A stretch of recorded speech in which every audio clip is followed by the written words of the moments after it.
కూడా నోరు తెరిచి మాట్లాడే అవకాశం ఇవ్వట్లేదు. నేను ఒక విషయం స్పష్టంగా చెప్పాలనుకుంటున్నాను. తెల్లోడు పోతూ పోతూ స్వతంత్రాన్ని మనువాదుల చేతికి అప్పగించి వెళ్లిపోయాడు. వాళ్ళు ఏదైనా మాట్లాడుతున్నారు, వాళ్ళు మాట్లాడిందే న్యాయం, వాళ్ళు చేసిందే చట్టం. మీకు తెలుసా, భారతదేశ రాజ్యాంగాన్ని మార్చేస్తామని పార్లమెంట్ వేదికగా వాళ్ళు మాట్లాడుతున్నారు. ఇండియా అనే పేరును రద్దు చేయడానికి నిర్ణయం తీసుకున్నారు. ఐపీసీ, సిపిసి, సిఆర్పిసి చట్టాలను రద్దని ప్రకటించారు. క్రైస్తవులకి, ముస్లింలకి ఓటు హక్కు రద్దు చేస్తామని అనౌన్స్ చేస్తున్నారు. ఈరోజు ముంబై రాజధానిగా ముంబై వేదిక మీద నిలబడి బీజేపీ ఎమ్మెల్యే భారతదేశంలో ఉండే క్రైస్తవుల అబ్బాయిలను చెప్పడానికి హిందూ కుర్రాళ్లు బయలుదేరాలని పిలుపునిచ్చారు. వాళ్ళని ఇంతవరకు అరెస్ట్ చేసిన దిక్కులేదు. భారతదేశ రాజధాని ఢిల్లీలో ఒక స్వామీజీ దేశంలో ఉండే ముస్లింల్ని, క్రైస్తవుల్ని చంపమని పిలుపునిస్తే వాళ్ళని ఇంతవరకు అరెస్ట్ చేయలేదు. ప్రార్థనా మందిరాల్లోనికి యథేచ్ఛగా వచ్చేసి జై శ్రీరామ్ అని కేకలు పెడుతున్నారు. మందిరాల గోడల మీద జై శ్రీరామ్ అని రాస్తున్నారు. మేము ఏ మతానికి వ్యతిరేకం కాదు. మేము అన్ని మతాలని గౌరవిస్తాం. మేము రాముల వారిని గౌరవిస్తాం, కృష్ణుడిని గౌరవిస్తాం, బ్రహ్మని గౌరవిస్తాం, అల్లా గారిని గౌరవిస్తాం.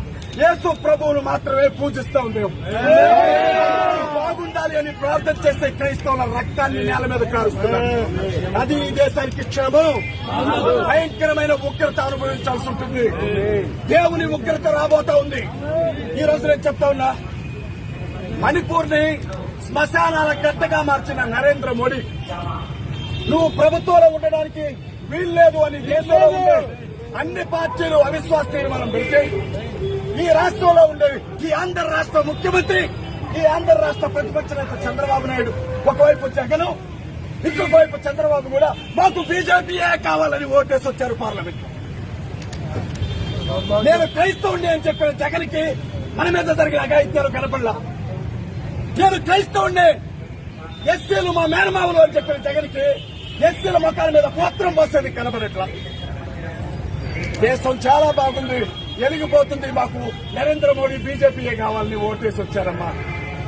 ఆలోచించండి. క్రైస్తవులు నిద్రపోతున్న సింహాలు ఎన్ని రోజులు నిద్రపోతారు? ఇంకా లెగరా ఇప్పుడు, ఇక లెగరా. క్రైస్తవులు నిద్రపోయే సింహాలేనా? లెగవా ఈ సింహాలు? నేను చెప్తా ఉన్నా, భారత రాజ్యాంగం ఉండబట్టే రోడ్డు ఎక్కడికి మాట్లాడుతున్నాం. ఒక్కసారి ఈ రాజ్యాంగం రద్దయితే ఇళ్లలోకి వచ్చి నొలుపుతారు వీళ్ళు. పరిస్థితులు దారుణంగా ఉన్నాయి. దయచేసి నా మాట వినండి.